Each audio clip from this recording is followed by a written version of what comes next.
Hey guys, I hope everybody's doing well. We received a lot of feedback regarding what is this podcast about. A lot of people are asking me, is this only about Palestine? Why are you talking about this subject and that subject? Well, to tell the truth, this podcast has been created to talk about many subjects. Obviously, the Palestinian cause was and will always be at the center of this podcast. However, we will dive into many subjects, including sports, health, philosophy, religion, even comedy and art. So I hope you guys appreciate and enjoy that podcast because we will be bringing in many conversations about many different topics. Accordingly, today we're thrilled to bring you an in-depth conversation with Eric Falstro, a man of many talents. Eric is a seasoned strength coach with over 15 years of experience, a student of legendary Charles Poliquin, a gym owner, and a passionate jiu-jitsu teacher and a practitioner. Join us as we dive into his personal journey, his mentorship under Poliquin, his approach to strength training and diet, and his love for jiu-jitsu. Bonjour Eric. Bonjour. Ça va bien? Oui, toi. We made it. Oui, exactement.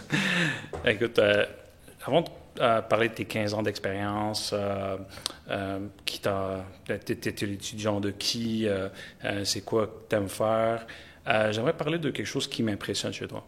Sur tes réseaux sociaux, tu mets beaucoup tes entraînements, mais avec ta famille, tes enfants. Honnêtement, ça me dit beaucoup d'un homme et son caractère, quelqu'un qui non seulement s'entraîne, mais s'entraîne avec ses enfants, puis montre ça au monde. Ça montre une valeur très importante chez quelqu'un. Fait que je veux juste que tu expliques à moi et à notre audience, dans le fond, ça veut dire quoi s'entraîner avec son fils ou tes deux fils? J'ai oublié de compter. Ma fille, je la mets un petit peu moins, c'est ça. J'essaie de...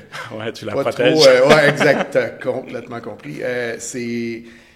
Écoute, mes enfants, ils ont toujours été un peu une petite partie de ce qu'on fait en termes de santé chez nous. Tu sais, on a essayé de les nourrir de la bonne façon depuis qu'ils sont jeunes, toujours avec un petit peu de protéines à tous les repas, ces choses-là. Fait qu'on les implique dans qu'est-ce qu'on a fait, OK? Mon garçon, lui, il est un petit peu plus petit que... Parce que, tu sais, je veux dire, génétique, on n'est pas grand dans la famille. Fait que là, à cause de ça, lui, il a beaucoup aimé un peu l'entraînement, mais j'ai essayé de le mettre aussi en même temps dans les arts martiaux, en partant. Fait qu'il avait fait du taekwondo. Puis, il a vraiment aimé ça. C'est juste moi, j'avais moins aimé le principe que quand tu veux passer tes ceintures, c'est juste un show de coups de pied qu'il faut que tu donnes. Fait que c'est peut-être pas toutes les écoles, je m'excuse, qui enseignent comme ça. Sauf que j'avais pas vraiment aimé ça. Puis, à ce moment-là, je commençais à développer mon école de jiu-jitsu aussi en même temps à mon centre. Fait qu'on a commencé à faire du jiu-jitsu ensemble là-dedans. Puis après ça, lui, il a voulu triper avec l'entraînement. Il me voyait m'entraîner tout le temps. Fait qu'il disait, OK, on va le faire. Fait que je l'ai entraîné. Je pense qu'on a commencé. À 10 ans, il venait faire des petits strongman à mon gym. T'sais, il nous aidait avec les ballons. Il essayait de lever toutes sortes de choses avec nous autres, mais juste pour le fun. Puis moi, je ne l'ai jamais forcé. La même chose pour ma fille, je ne force pas. Je veux juste... Fais quelque chose, fais-le avec nous autres, mais j'essayais toujours de mettre l'élément de fun. Puis depuis ce temps-là, ça n'a jamais arrêté. Là, il y a 18 ans. Ma fille va avoir 14. Elle est en gros Muay Thai, Thai boxing. Elle adore ça. J'ai essayé de la mettre dans le jiu-jitsu. Non, c'était pas son buzz, mais tu sais, mon garçon, lui, c'est une machine. J'adore ça de voir se développer comme ça. Puis à l'entraînement, il aime ça au bout. Fait que c'est pour ça que j'ai toujours voulu faire ça. Avec eux autres, parce que c'est quelque chose que je vis à tous les jours, mais ils voient à quel point que j'aime ce que je fais. Quand je suis au gym, c'est comme c'est une tribu, là. C'est pas juste des clients, là, c'est notre famille, on est là, on a du fun. Puis, lui, il a embarqué là-dedans au max, mais comme tu disais tantôt, le fait de m'entraîner avec mon garçon, je pense qu'il n'y a aucun... comment je peux dire ça? Il n'y a aucun... il y a rien qui vaut mieux que ça, la meilleure façon je peux le dire. Il n'y a rien qui vaut mieux que de s'entraîner avec ses enfants, puis de montrer que, tu es en santé. Puis la raison pourquoi je fais ça, je m'entraîne, c'est pour être capable de pouvoir jouer avec eux autres, sortir avec eux autres. Écoute, je vais avoir 50 l'année prochaine, puis je veux dire, je me sens comme si j'ai encore une trentaine d'années. Puis le fait de pouvoir montrer, puis... De me battre avec mon garçon, tu sais, que je veux dire, c'est toujours refait un peu avec les gars ensemble. C'est impressionnant, c'est le fun, puis de le voir se développer, puis tu développes du caractère aussi en même temps avec ça. Puis surtout le jiu-jitsu, c'est que c'est quand même assez difficile à faire, puis surtout de rester constant puis de le faire après toutes ces années-là. Je veux pas qu'il lâche justement pour ça, mais je vois que sa force de caractère se développe avec ça. Comment résoudre des problèmes pourquoi j'aime faire le jiu-jitsu, c'est résoudre des problèmes sur le crack, là, parce que ça n'arrête pas pendant 30 secondes, là, c'est non-stop. Fait que c'est pour ça que je veux qu'il développe cet aspect-là, que moi, j'ai été chercher la même affaire là-dedans. Fait que j'essaie de transmettre la même chose, mais de le pratiquer en même temps avec lui, j'adore ça. Il n'y a rien de mieux que ça. Considérant que tu as mentionné le fait que tu as essayé d'incorporer les valeurs dans ta famille, par exemple, par rapport à la diète, tu as parlé de protéines, tu as parlé de nutrition en tant que telle. C'était-tu un défi ou considérant que vous avez commencé quand même tôt pour toute personne qui veut, comme tu as fait, l'exercer avec ses enfants? C'est-tu difficile? C'était comment le processus exactement? Ben, c'est plus l'approche qu'il faut faire attention, parce que je le vois souvent, c'est ce que j'essaie de faire avec les clients aussi, de le dire, de faire la même chose avec leurs enfants, c'est de ne pas imposer quelque chose, mais ça part avec montrer l'exemple. On s'entend, c'est que si on veut que l'enfant mange de la bonne façon, mais toi, de l'autre côté, tu vas chercher une rangée de biscuits le soir, je pense que ça ne montre pas le bon exemple. Fait que c'est de montrer l'exemple en partant. Mais de l'autre côté, c'est aussi de leur montrer l'effet que ça fait sur leur santé. T'sais. C'est pas juste de « OK, il faut que tu manges ». J'ai jamais parlé jusqu'à temps que mon garçon ait 12 ans à peu près, parce que depuis qu'ils sont jeunes, on a quand même bien mangé chez nous. Puis c'était pas strict, là, on pouvait sortir, on faisait nos choses, mais 80% du temps, là, la règle du 80-20, c'est ça qu'on a toujours fait. Mais ce qu'on a essayé de faire avec eux autres, c'est de montrer des portions à la place, d'y aller plus visuel. Toujours avoir un type de protéines, toujours avoir une base de légumes, puis après ça, ben là, ça tourne alentour de ces deux choses-là. Mais c'était pas rien que j'ai expliqué avant, je dirais, 12 ans, mais parce que mon garçon, lui, s'intéressait à ça. Il commençait à vouloir lever des poids, là, il commençait à aimer ça. Fait que c'est pour ça que j'ai dit, OK, on va commencer par étapes. Fait que tu as besoin de ça pour construire tes muscles. C'est des affaires super simples. Mais c'est aussi, en termes de graduellement, c'est que je voulais pas non plus imposer quelque chose ou de dire, OK, c'est restreint, c'est quelque chose qui est, comme on n'a jamais mentionné les calories. Comme même quand je fais des consultations, jamais tu vas m'entendre parler de calories. C'est vraiment des portions, des habitudes, des bonnes habitudes qui vont t'aider à être plus performant dans la journée, à être mieux à l'école, par exemple, des choses comme ça. C'est plus cet aspect-là qu'on voulait apporter, pas nécessairement un aspect diététique ou forme physique ou shape, ou on ne voulait pas associer ces deux affaires-là. Comme ça, on voit qu'est-ce qui se passe un peu avec les médias sociaux, là, comme diète tout le temps, il y a toujours quelque chose de ce niveau-là. Fait que je ne voulais pas embarquer là-dedans. Puis jamais j'ai eu l'impression que c'est ça qu'ils ont compris. T'sais. Comme les deux, ils étaient vraiment, je dirais, avec la base, mais s'ils voulaient manger des biscuits, c'est sûr qu'on allait avec des affaires peut-être pas de gluten. T'sais, des choses peut-être un peu mieux. Des meilleurs choix pour eux autres, c'est ce qu'on a fait. Ça a surtout été important pour ma petite. Ma petite a eu des problèmes en termes gastro, quand elle était plus jeune, ses cheveux ne poussaient pas, elle avait beaucoup de difficultés avec ça, puis on ne savait pas c'était quoi. Puis on a passé beaucoup de temps à l'hôpital, on pensait que c'était auto-immunitaire, il y avait quelque chose qui se passait. Puis finalement, ça s'est réglé graduellement, mais il fallait vraiment qu'on élimine ce qui était comme tout ce qui est gluten.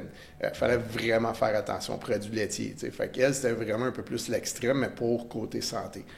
Là, c'est correct, mais on ne sait pas qu'est-ce qui s'est passé dans ce temps-là. Il y avait quelque chose qui nous a forcé un peu à faire cette approche-là, mais on lui a jamais parlé de ça. On lui a juste dit, on va essayer de faire ça. C'était plate pour elle, pour les parties de famille ou des choses comme ça, mais il fallait le faire pour ce temps-là. Mais là, maintenant, elle a des cheveux frisés, à l'air de Suzy Frisette, là, les cheveux longs. Fait que ça s'est réglé. Au moins, tant mieux, c'est comme ça. Mais c'était vraiment pour ça que je dirais que pas mal toute la famille, on essayait de rester santé aussi. Par rapport à l'histoire de ta fille, je pense que j'entends beaucoup d'histoires d'enfants, surtout au jeune âge. Ouais. Ils ont beaucoup de problèmes, puis éventuellement, ça disparaît tout seul, sans explication nécessairement. Fait que, ouais, ça arrive.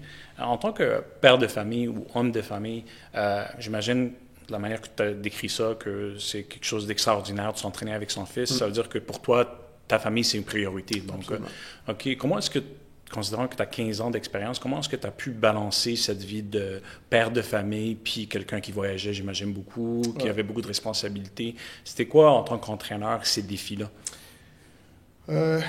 C'est sûr que voyager, c'était pas mon préféré. C'est réellement, là, parce que des fois, de les laisser ou de ne pas être avec eux autres, ça m'affectait. Mais sauf que ça, c'était quand je les avais. J'ai fait le plus gros de mes voyages puis de mes conférences, mes cours, quand j'étais, avant d'avoir les enfants. Fait que ça, c'était par année. Je peux même plus compter combien de conférences j'ai faites pendant ce temps-là.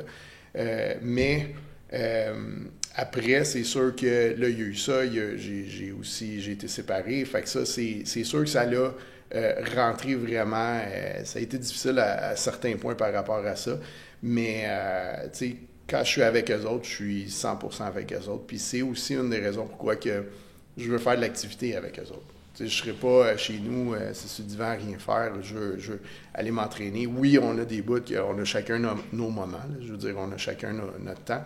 Mais le plus d'activités que je peux faire avec eux autres, le mieux. C'est surtout quand je les vois. C'est sûr que là, vu que c'est garde partagée, je fais mon maximum quand je suis tout seul. Je suis au gym de 8 à 8, puis je m'en occupe. Mais les journées que je suis avec eux autres, je vais aller chercher à l'école, je passe le reste de la soirée avec eux autres. J'essaie de gérer mon temps de cette façon-là pour être capable de faire le maximum de temps avec eux autres. T'sais. Maintenant qu'on a parlé de Eric Falstro, c'est Falstro? Oui, Falstro. Merci, tu le dis super bien. C'est bon. Maintenant qu'on a parlé de Eric Falstro, l'homme, l'individu, je vais parler de Eric Falstro, l'élève, avant de parler de l'entraîneur. En fait, c'était qui tes influences majeures? J'ai commencé à m'entraîner, j'avais 12 ans. Okay? Puis après, je pense que ça, c'est mon oncle, c'est un judoka qui faisait toutes sortes de compétitions, puis c'était un beef, il s'entraînait, c'était comme mon idole, mon oncle Pierre. Okay? Fait que c'est avec lui que j'ai commencé là-dedans. C'est lui qui a fait mon premier programme. Mais moi, je m'entraînais dans mon garage. Fait qu'il n'y a pas de chauffage l'hiver, l'été, tu sais, genre à la Rocky. Fait que je m'entraînais, je faisais mes choses, mais il m'avait donné des programmes. Fait que c'est comme ça que j'ai commencé.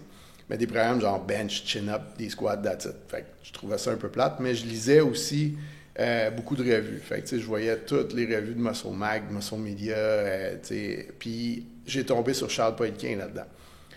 Puis à partir de, je pense, c'est 15 ans, ça a commencé, Muscle Media. Puis lui, il expliquait les tempos puis ces choses-là. Moi, j'ai commencé à m'entraîner comme ça quand j'avais à peu près 15-16 ans. Après, j'ai commencé à travailler dans les gyms. Déjà, j'avais 16 ans. Puis j'allais à l'école en même temps en administration. Puis, mais les gyms, ça a toujours été comme ça. Je passais le reste de la soirée au gym. Puis j'ai commencé à faire des programmes au monde dans le gym. Je chargeais 20$ par programme. Puis, ça me faisait un petit sideline. Puis à partir de 18 ans, Charles avait commencé à donner des conférences ici au Canada. Okay? Quand tu avais 18 ans? Vers 18-19 ans, là, si je me souviens. Là. Juste pour... Excuse-moi, je vais t'interrompre. Parce que moi et toi, on sait c'est qui Charles. Mais juste pour nous expliquer un peu c'est qui Charles. Charles Poliquin, c'est un des entraîneurs les plus, je dirais, qui a entraîné le plus d'athlètes puis qui a eu le plus de médailles. Il était reconnu ici au Québec parce qu'il a entraîné un bon bout de temps Georges Saint-Pierre. Il y a eu beaucoup d'athlètes olympiques aussi en même temps, qui est André Benoît, qui était un des luges, dans la luge. Lui aussi, c'est un de mes mentors aussi, un très bon ami.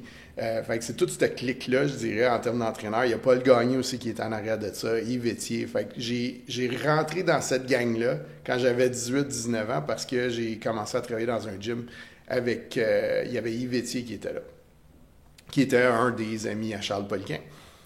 Mais moi, j'avais commencé à aller sur Charles là-dessus. Fait que je disais, OK, parfait, les connexions commencent à se faire tranquillement. Puis j'ai dit, OK, je vais aller faire les conférences. Fait que j'ai commencé à faire les conférences à cet âge-là.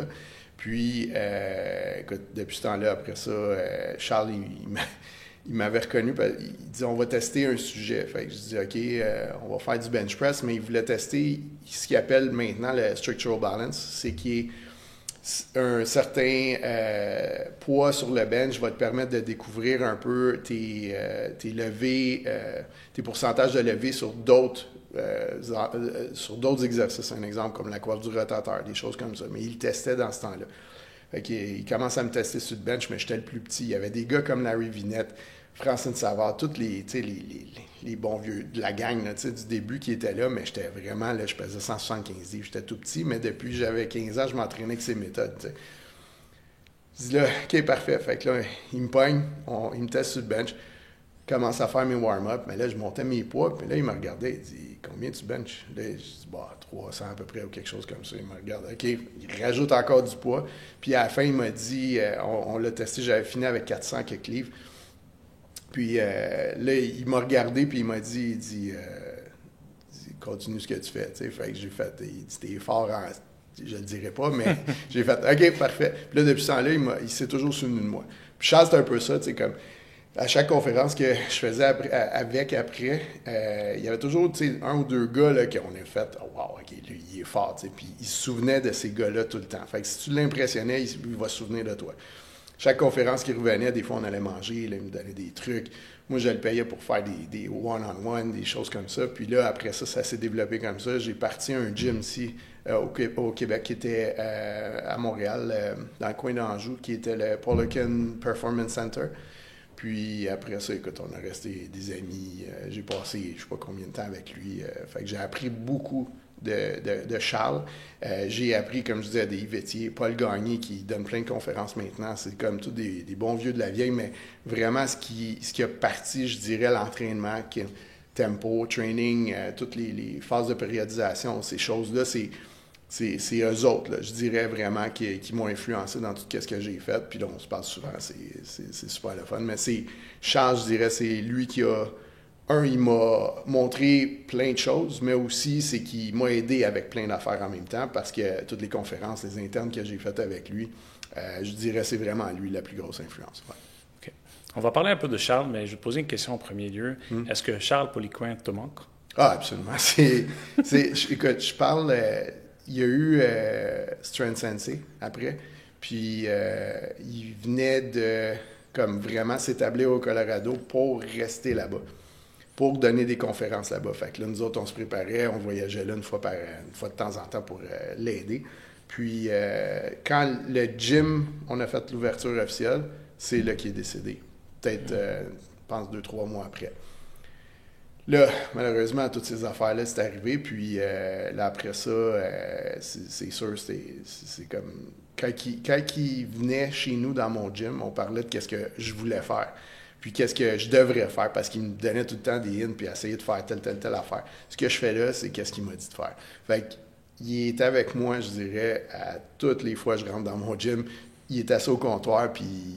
on prend un shake ensemble là-dessus. Fait que c'est vraiment là que ça en est. Puis je suis chanceux parce que j'aide sa fille aussi. J'entraîne sa fille depuis un petit bout.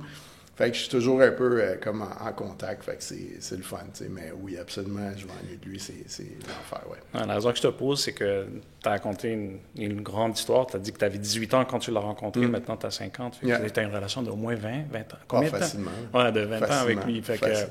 Fait que, parce que moi, je l'ai jamais connu, Poliquin. Sauf que, comme toi, je l'ai lu quand j'avais dans mes vingtaines. Puis moi, il me manque. Fait que j'imagine juste comment, en tant que personne, honnêtement, je le connais juste pas, mais j'avais juste... Ouais. Charles, c'est le type de personne, quand tu le regardes sur la télévision, tu sais que, OK, what you see is what you get. Ah ouais, absolument. Absolument. Puis, tu sais, c'est un peu ça. Ce qui est arrivé au début, quand il était ici au Québec, il y a eu comme une mauvaise réputation parce qu'il était un peu des petits problèmes de tempérament. Là, je pense que pas mal tout le monde a entendu parler de ça. Mais quand il a commencé dans les 2-3 dernières années avant qu'il décède, là, j'ai vu Charles complètement changer. T'sais. Puis ça, c'était le Charles que moi, j'ai toujours connu. Mais de la façon qu'il parlait avec les autres, comment il voulait les aider, c'est ça qu'il a fait avec moi. Mais là, on dirait qu'il essayait je sais pas, il y a eu quelque chose, un déclic qui a changé. Mais quand on était au Colorado, la dernière conférence qu'on a faite, il a fait lever certaines personnes pour leur dire comme... Il me dit, Éric, lève-toi. Fait que là, je me lève. Moi, je dis, qu'est-ce que j'ai fait? T'sais, il va dire une joke ou quelque chose comme ça. Il dit, là, s'il y a quelqu'un qui veut avoir des informations pour Combat Sport, vous avez des athlètes, tout ça, c'est lui que vous allez voir. Après ça, il a fait lever une dizaine de personnes aussi, un après l'autre, puis il expliquait, il dit, cette personne-là, vous allez les voir si vous êtes intéressant, mettons, en naturopathie ou des choses comme ça. Tu sais, c'était impressionnant de voir comment il essayait de connecter le monde. Puis vers les 3 dernières années, on entendait de plus en plus, mais il connectait tout le monde ensemble. On dirait qu'il savait qu'il y avait quelque chose qui s'en venait. C'est weird le feeling, mais c'était Charles. Ça, il était comme ça. Fait que c'est sûr que c'est plate d'avoir perdu quelqu'un comme ça. Parce que je fais juste imaginer qu'est-ce qu'il aurait dit pendant la pandémie, pendant toutes ces affaires-là, ça aurait été quelque chose à voir. Là, mais malheureusement, c'est ça. Sauf que j'essaie de garder comme son legacy le plus longtemps possible. Puis c'est un de mes buts là-dedans. Maintenant que on a parlé de Poliquin, j'ai aussi trouvé sur ton site web que tu as parlé de Nelson Ayotte. Oui, Nelson Ayotte, c'était un des entraîneurs qui était avec lui, qui était en dessous de lui au Pelican Performance Center, mais en Arizona. Fait qu'avec lui, j'ai fait mon premier interne là-bas. Puis j'ai passé du temps avec Charles aussi en même temps là-bas. Fait que c'est là que après ça, on s'est connecté un peu plus avec Charles pour ouvrir le centre ici à Montréal. Okay. Puis après ça, ben là, c'est là que ça a commencé à 100% avec Charles. Mais Nelson, j'avais fait une couple de conférences avec lui. C'est un super bon entraîneur. Il a été entraîneur pour les Blues de Saint-Louis, entraîneur strength coach pour les Blues de Saint-Louis aussi pendant un bon bout de temps. Puis c'était un très bon entraîneur. Le concept d'entraîneur de force, je ne sais même pas si c'est le bon mot, ouais. Entraîneur de force ou strength coach en anglais. Traduit, oui, c'est ça. C'est-tu Charles qui l'a introduit dans le monde du sport ou c'était avant lui? Je pense vraiment que, tu sais, il y a des divisions, puis ça dépend où est-ce que le monde veut se placer là-dedans. Tu sais, tu as entraîneur privé, tu as après ça strength coach ou entraîneur de force. Je pense que c'est un peu toute la même chose, mais je pense que oui, c'est un peu Charles qui a apporté cette affaire-là, parce que je pense que c'était un des premiers qui s'est dit strength coach. Puis je pense que c'est toujours un peu de se catégoriser dans une division différente dans à peu près n'importe quelle sphère de la vie là, qu'on peut trouver. Je pense que c'est Charles qui a amené ça. Mais j'irais plus dire que strength coach, ça a plus rapport au niveau sport. Parce que la certification qu'il avait faite, qui était le PICP, qui était avec Charles dans ce temps-là, l'original, c'était un programme, justement, certains niveaux. Mettons, niveau 5, il fallait que tu sois certifié pour... fallait pas que tu sois certifié. Fallait que tu ailles entraîner un athlète qui a été au niveau olympique ou championnat du monde ou ces choses-là. Fait que c'est juste vraiment des entraîneurs de haut niveau qui peuvent faire ça. Puis, c'était ça. Fait que différents niveaux faisait que tu montais jusqu'au niveau 5. On est peut-être 10 dans... Ici, au Canada, je pense, on est... Moi, je suis 5, il y a à peu près 8 ou 9, je pense, au Canada qui sont certifiés 5, mais par Charles, là. Fait que là, ça n'existe plus, malheureusement. Non, j'avais compris ça, mais encore là, sur ton site web, tu avais mentionné que tu es certifié Level 5. Ouais. Juste pour expliquer encore, c'est quoi cette certification? Ça fonctionnait comment avec Charles exactement? Fait que si on regardait niveau 1, 2, 3, c'était 1, 2, 3, je dirais, c'était plus pour se rendre à un certain niveau, pour être capable après ça d'enseigner à des athlètes de haut niveau. OK? Fait que si on regardait les juniors, des choses comme ça, ben là, je dirais, ça partait niveau 3, niveau 4. Niveau 1, 2, c'était apprendre la méthodologie, la théorie, puis ces choses-là. Fait que niveau 1, 2, c'était comme ta certification. Après, niveau 3, ben c'est des tasks qu'il y avait. C'était comme des tâches qu'il fallait que tu fasses avec certains athlètes. 4, 5, ben là, c'est qu'il fallait que tu amènes tes athlètes à certains niveaux. Fait que tu pouvais être 4, puis là, après ça, s'ils réussissaient à aller aux Olympiques, ben là, tu réussissais à avoir ton niveau 5. Okay. Puis avec des exigences de cours, puis des programmes qu'il fallait que tu donnes en même temps. Puis moi, c'est parce que quand j'ai entraîné Brodeur, il a fait championnat du monde, il était Martin Brodeur, excusez. Quand je l'ai eu, ben il a gagné la Coupe Stanley, il a fait tous ses records, tout ça. Fait que là, après ça, c'est lui qui avait mis ça sur Facebook. Félicitations, je ne savais même pas. Là. Il a juste dit... Félicitations, Eric Falstro, niveau 5, puis ACP. J'étais comme, oh, OK, nice. C'est intéressant. Moi, je pensais vraiment que c'était juste des formations jusqu'à niveau 5. Fait effectivement, il y a des tasks que tu dois... exactement. Fallait que tu prouves que tu fasses tu le méritais, ta job. Exact. Puis quand tu arrives au niveau 5, tu prouves que tu es élite aux yeux de Charles Poliquin. Dans le fond, c'est ça que cette certification voulait dire. Puis, tu sais, dans le fond, strength coach, c'est un peu ça. C'est planifier d'avance, tout voir ça. Quand on a des athlètes, c'est une progression annuelle qu'on va développer. Fait que c'est pas... tu fais pas ça avec monsieur, madame, tout le monde ou Ginette. Là. Fait que c'est vraiment une question de planification, périodisation, mais tu prends ce que tu as appris avec Charles. Puis niveau 3, justement, c'était de la planification, périodisation. Fait que si tu mettais 1, 2, 3 ensemble, ben là, tu pouvais commencer à avancer 4, 5, mais il fallait que tu ailles chercher des athlètes. Okay. On a parlé d'Éric Felstra en tant qu'élève. Je vais parler un peu d'Éric Felstra et son évolution en tant que coach. En premier lieu, tu as parlé de beaucoup de Charles Poliquin. Poliquin ou Poliquin? Poliquin, oui. Poliquin, Charles Poliquin et son influence sur toi.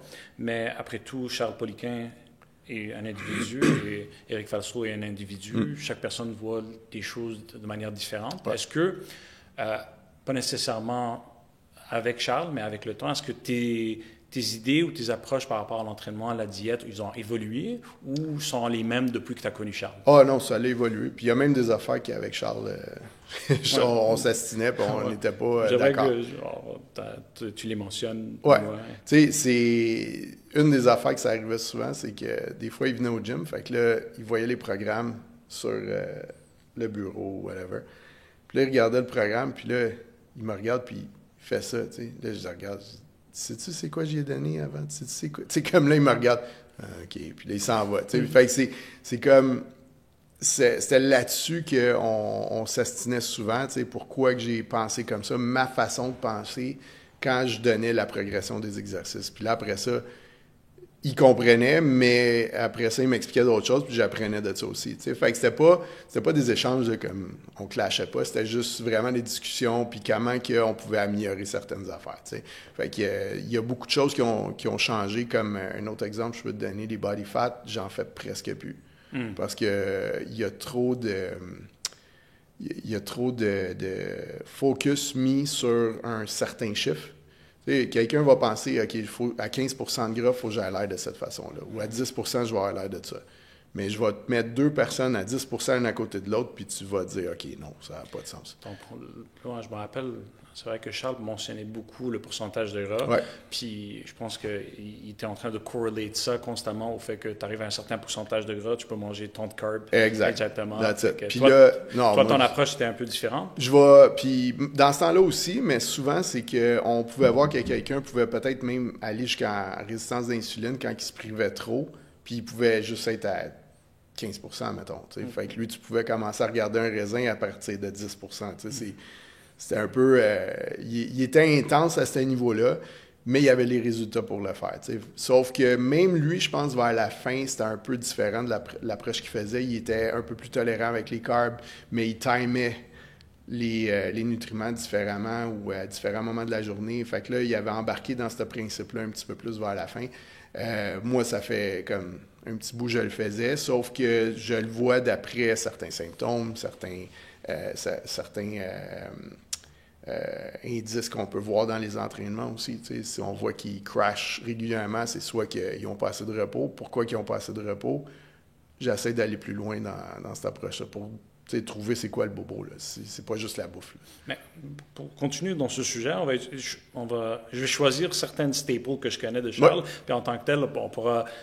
je ne vais pas les critiquer, je suis personne pour les critiquer, mais en tant que tel, on va en discuter. C'est ta vision, exactement. Ouais, exactement. Ouais. Fait que, on parle de la première chose, parce que je le vois que tu le mentionnes beaucoup sur les réseaux sociaux, puis moi aussi, c'est quelque chose que je fais maintenant, c'est le Meat and Nuts Breakfast. Là. Ouais, dans le fond, c'est quelque chose qui focus high fat, high protein. C'est ça. Puis, en tant que tel, est-ce que ça, c'est quelque chose que tu es d'accord avec lui à 100%? Est-ce que chaque personne est différente? C'est comment ton approche par rapport à ça? J'ai très rarement pas eu de résultat avec ça. Okay? S'il n'y en avait pas de résultat, c'est parce qu'il y a de quoi de cacher. Il ne voulait pas me dire quelque chose. Mais en général, c'est une des premières choses que je vais changer. Puis ça marche encore.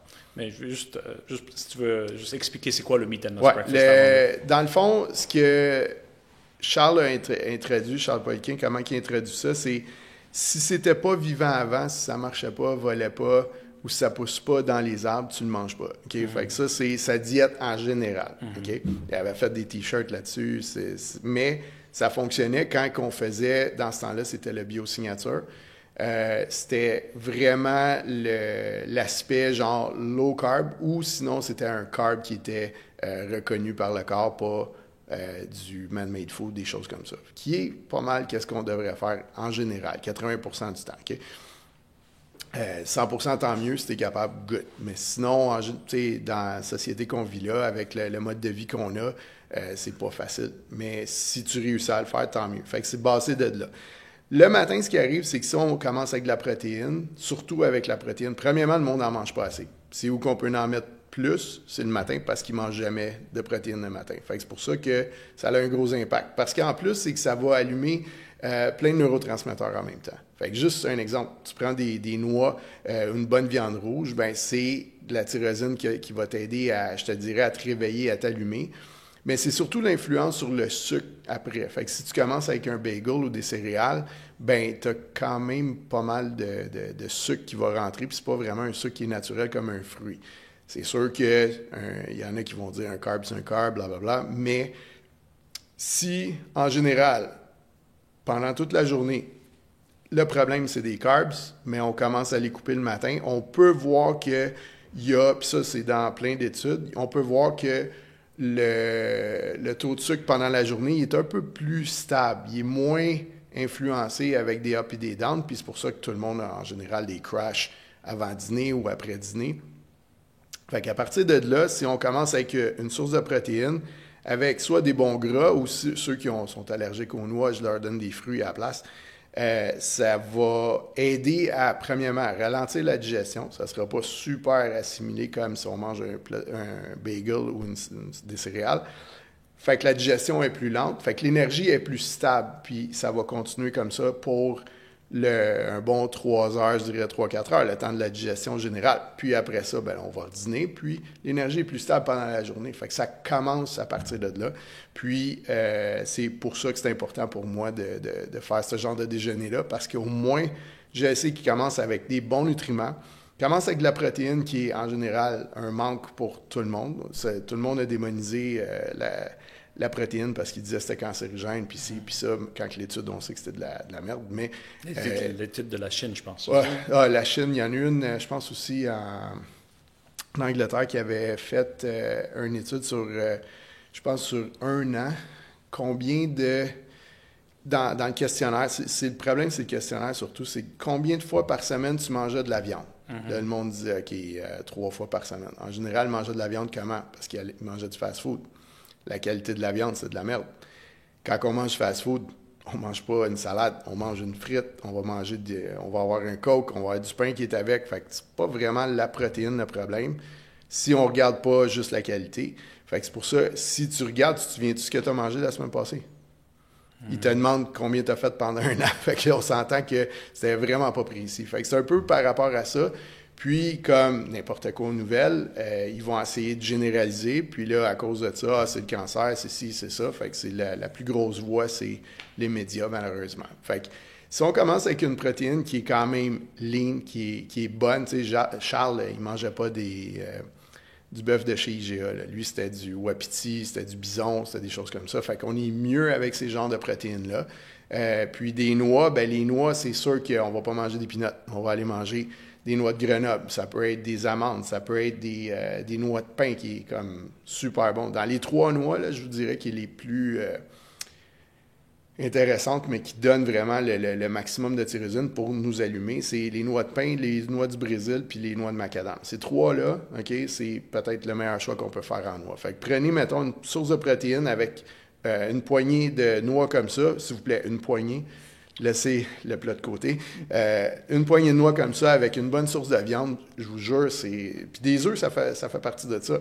Juste que le monde dit, ouais, mais je peux pas toujours manger des œufs. Ouais, mais tu mangeais toujours un bagel avant. Là. Fait que c'est le choix qui est pas pareil. Fait que c'est pour ça que c'est comment l'introduire. Fait que je dis un exemple, sur 7 jours semaine, est-ce que tu es capable de manger 3 ou 4 fois de la viande le matin? Oui, je dis, quel genre de viande tu serais prêt à manger? Ben, des œufs, puis peut-être une boulette de viande hachée. Bon, fait Un matin des œufs, un matin une boulette de viande, l'autre matin, pogne ton bagel si tu veux. Par exemple, check comment tu te sens le reste de la journée, tu viendras m'en reparler. Puis ça, c'est le premier commentaire que j'ai, t'avais raison. C'est ça qu'ils me disent à chaque fois, parce que c'est l'influence que ça a sur le système hormonal qui va faire une grosse, grosse différence. Puis tu n'as pas mentionné, est-ce que je vois toujours que tu as des raspberries, des blueberries sur ton plat. Est-ce que c'est quelque chose que tu encourages tout le monde d'avoir ou non? Si on ne va pas utiliser de pourcentage de gras, mais si tu as un certain... Tu as l'air physiquement... OK, je ne peux pas utiliser de point de mesure maintenant. OK, on va dire... Plus en shape, mettons. Ouais, tu n'es pas en shape.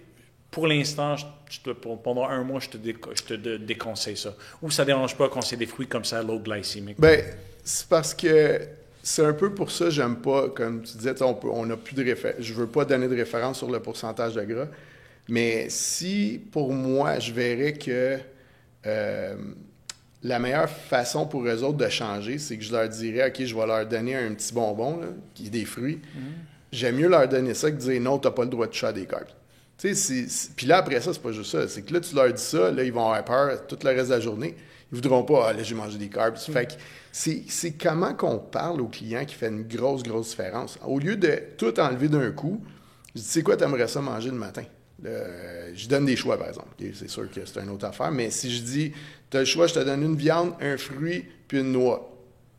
Qu'est-ce qui te vient à la tête que tu aurais le goût de manger le matin? Puis là, il me donne des choix, je fais comme, OK, parfait, on commence avec ça.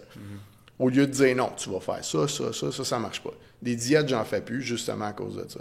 Je vais changer des habitudes, je vais changer le déjeuner, puis même, OK, quelqu'un qui mange, mettons qu'il mange de la scrap toute la journée, là, puis qui déjeune pas, tu sais, le typique exécutif, là, je dis, mange le déjeuner comme je t'ai dit, le reste de la journée, fais qu'est-ce que tu veux, j'ai des résultats pareils. Je le vois dans le body fat. Là, c'est là que je vais peut-être utiliser le body fat pour prouver un point. Puis là, après ça, ben, si j'ai besoin de le continuer, c'est correct. Mais sinon, c'est comme ils le voient eux autres graduellement, puis je le vois avec l'entraînement. En termes de digestion, par contre, tu as mentionné les noix. Puis personnellement, moi, j'ai pas de problème à digérer ça, mais sauf que j'ai trouvé que j'étais beaucoup mieux, par exemple, personnellement encore là, si j'avais comme half an avocado. Bon, tu vois ce que je veux dire? À la Ça place dépend de ta... Ouais, c'est ça. Ça veut pas dire que si je mangeais, par exemple, des Brazilian nuts, à ce point-là que je me sentais mauvais, mais je me sentais mieux avec la moitié d'un avocat. Tu sais, c'est un gras, c'est un gras, fait que, en tant que tel, chaque personne gère ça d'une manière différente. Il y a du monde qui me dit qu'on n'est juste pas capable de tolérer des amandes, par exemple. Ça me dérange mon estomac. Absolument. Il y a des intolérances alimentaires, puis il y en a plus souvent qu'on pense. Moi, j'ai toujours un peu plus de misère avec la digestion des gras, fait que c'est pour ça que tu vas me voir plus avec des fruits le matin. Il y a quand même du gras dans ma viande, mais si je décide de prendre une viande, du bacon qui est correct, puis, mettons, une poignée de noix, man, je vais digérer jusqu'à 3 heures. J'ai toujours eu de la misère avec ça, fait que c'est individualisé. C'est intéressant que tu as dit que du bacon, c'est correct. Pourquoi?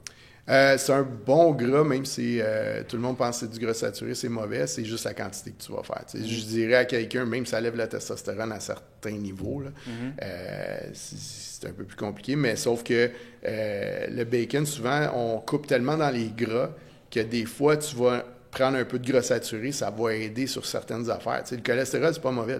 Si tu en as besoin du cholestérol, fait que ça fait partie d'une balance là-dedans. C'est toujours l'excès, le problème. Okay. La raison que je t'ai posé la question, c'est que tu as dit lean meat. Fait que là, j'ai associé ça. Donc, moi, si je donnais à Eric le choix entre avoir un ribeye le matin ou un strip loin, j'aurais imaginé que tu serais allé avec le strip loin. Oui, qui est plus lean. Pour moi, mais il y en a que gras, c'est parfait. Sauf que j'irais pas rajouter du gras. Okay. Parce que souvent, ce que je fais, tu l'as vu là, sûrement, c'est que je prends une source de viande, puis je mets toujours 2 œufs. Des œufs, là, j'en ai eu, là, ça fait des années à tous les matins. Okay? Parce que je sais pas, ça a toujours été comme ça. Mais j'ai fait tourner. Fait que mon déjeuner préféré, c'est que je prends du saumon fumé, je mets 2-3 œufs tournés par-dessus, coupe ça en... My God, c'est super bon. Mais c'est quand même pas mal de gras. Fait que j'irais pas mettre une sauce de noix, mettons. C'est pour ça. Okay. Fait que si j'ai juste des œufs, là, peut-être je peux mettre des noix. Si j'ai juste une viande lean, là, je vais m'arranger pour mettre du gras ou, comme tu disais, des avocats. Ça serait pas mauvais. OK. Maintenant, tu coaches des Martin Brodeur qui ont gagné des Stanley Cup, puis tu coaches des messieurs et madame tout le monde. C'est quoi ton opinion par rapport au biologique? Quand tu parles de œufs et de bleuets, etc. Là? Ouais, regarde. Oui, il y a les pesticides, il y a moyen de laver ses fruits. On a tous ces moyens-là, OK? Mais je suis pas... Comment je peux dire ça? encore là, c'est d'être logique dans l'approche. Puis si je commence à dire à quelqu'un, OK, ça va te prendre 10 minutes de plus manger le matin parce que faut que tu laves tes fruits, il faut que tu fasses ci, il faut que tu fasses attention à ça. Tu sais, à un moment donné, là, j'aime mieux qu'il fasse ça qu'il aille chercher un bagel, qu'il aille chercher un plat de Captain Crunch le matin. Tu sais, faut gagner des petites guerres graduellement pour gagner la vraie guerre au bout de la ligne. Tu sais, fait que c'est... Tant que la personne, si on a les moyens, parce qu'on s'entend, c'est beaucoup plus cher. Là, déjà là, avec l'inflation, c'est assez l'enfer, essayer de manger juste en partant. Puis de leur dire d'augmenter les protéines, je pense que je vais dire comme fais ce que tu peux, fais le mieux que tu peux surtout, puis on va commencer avec ça. Puis là, je peux les éduquer avec bio, puis oui, c'est le fun, mais il faut pas virer fou avec ça non plus, parce que le problème, c'est que on souhaite pas ça, mais si ça éclate à un moment donné, s'il y a une guerre, puis on commence à avoir des rations, des affaires de même, on va avoir du monde malade en maudit. Fait que c'est pour ça que j'aime mieux dire comme, OK, on y va par étapes, on commence avec ça. Puis oui, je les éduque avec bio, je vais envoyer des articles, mais c'est chacun son choix là-dedans. T'sais. Puis moi, chez nous, il y a certaines affaires que je vais aller chercher, c'est bio, je fais attention, j'ai pas de gluten, j'ai ci, j'ai ça. Mais là, je ne commencerai pas à choisir, tu sais, comme si je vois que j'ai le goût de manger des bananes, je ne vais pas commencer à dire « Ah, non, elle n'est pas bio. » Non, regarde, on va pogner une banane, puis c'est tout. C'est des choix, des meilleurs choix, il faut essayer d'aller chercher éventuellement. T'sais. Donc, pour résumer, juste le côté du Meat and Nuts Breakfast, tu es plus ou moins d'accord, et ton expérience avec tes clients l'a prouvé que Charles Poliquin avait une très bonne idée avec le Meat and Nuts. Ouais, ça fonctionne, 100%. Ça fonctionne. Si quelqu'un veut aller à 100% là-dedans, c'est parfait. Peut-être que ce n'est pas pour tout le monde. Si quelqu'un, je dis, OK, tu as le choix entre ça et ça, c'est sûr qu'ils vont prendre un choix qui est plus porté avec leurs habitudes. Mais je ne vais pas dire, non, il faut absolument que tu fasses ça. Okay. Mais je l'introduis graduellement. C'est la différence pour voir la tolérance de la personne. C'est pas... je ne suis pas un messie. Je n'essaie pas de dire comme je connais tout. Non, je veux y aller avec quelque chose qui est correct. Puis si en plus, c'est pas si difficile que ça à faire, la famille embarque là-dedans, moi, c'est gagné. C'est ça que je veux. Je veux toucher le plus d'enfants possible, tant mieux. Puis pour continuer, dans les staples de Poliquin, et toi, tu l'as mentionné aussi, fait que j'imagine que vous avez une opinion très similaire. Tu as mentionné que, d'un, tu n'aimes pas les diètes, de deux, tu n'aimes pas compter les calories. Right? Non. Puis lui aussi, il avait la même approche. Yeah. Fait qu'en tant que tel, je me rappelle avoir regardé une entrevue avec un de ses élèves d'Angleterre qui s'appelle Nick Mitchell, si je ne me trompe pas. Fait que lui, il a dit, je suis contre qu'on compte les calories, mais je suis avec le portion control. Oui, absolument. OK. Fait qu'en premier lieu, si tu peux juste expliquer c'est quoi la différence entre les deux. Yeah. Puis de deux, pourquoi est-ce que ça serait nécessairement mauvais, du moins pour le premier mois, pour quelqu'un qui commence à prendre soin de lui-même, de compter ses calories? Bien, il y a l'aspect éducation, puis je pense que des fois, tu n'as pas le choix de faire un moment de compter les calories, mettons, une façon de le faire. Les calories, s'il y avait quelque chose qui est le moins précis, c'est ça. Okay? Parce que si tu regardes, juste un exemple, une patate sucrée médium, c'est entre 300 et 700 calories. Oh, wow! Ouais, médium. C'est quoi médium? 300 et 700 calories. Yeah. Quand tu regardes ce qui est textbook, là, c'est ça qu'ils vont te dire. Fait que, on vient de se taper un repas de différence. Okay? Fait que c'est là que c'est pas précis, puis c'est pour ça que j'aime pas trop ça. Puis, il y a l'effet combien de calories toi tu as besoin aussi, d'après ce que tu vas faire. Puis, dans les semaines, ça peut changer.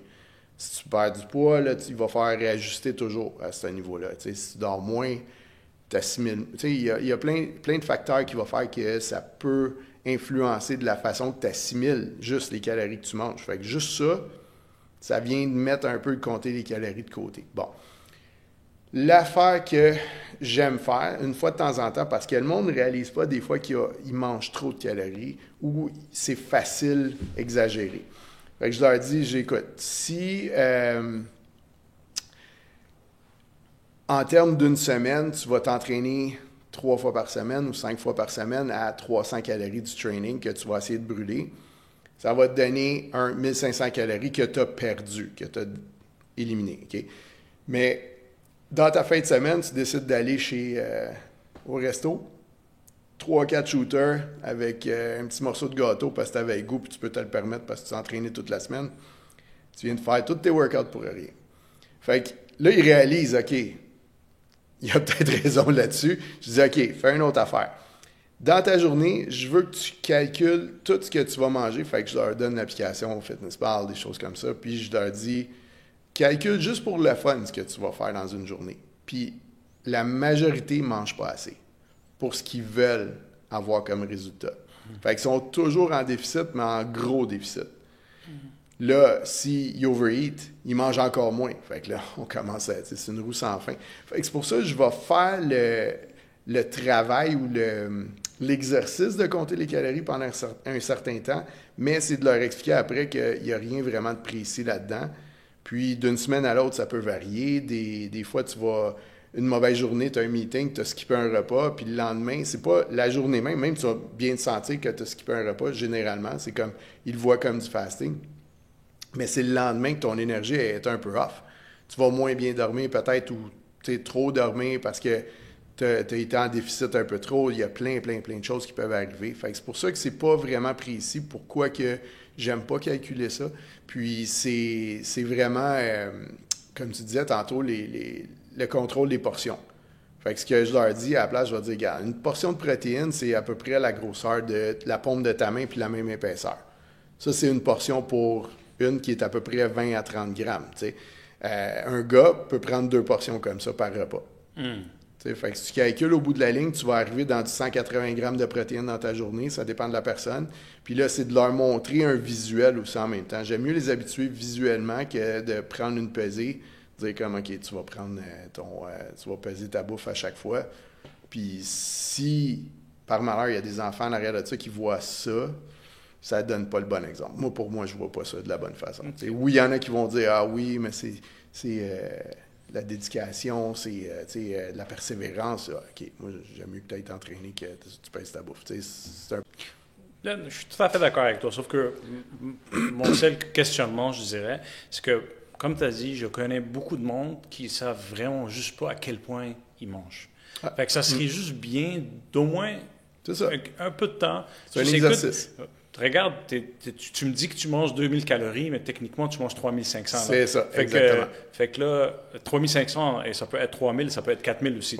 Il y a des journées que ça va être plus haut, puis là, ils vont faire comme « Ah, man, c'est vrai. » Puis comme je te dis, juste 2 petites tranches de bacon le matin, ça peut faire une grosse différence. C'est pour ça que, au moins, ça donne une idée à quelqu'un de savoir exactement ce qu'il mange.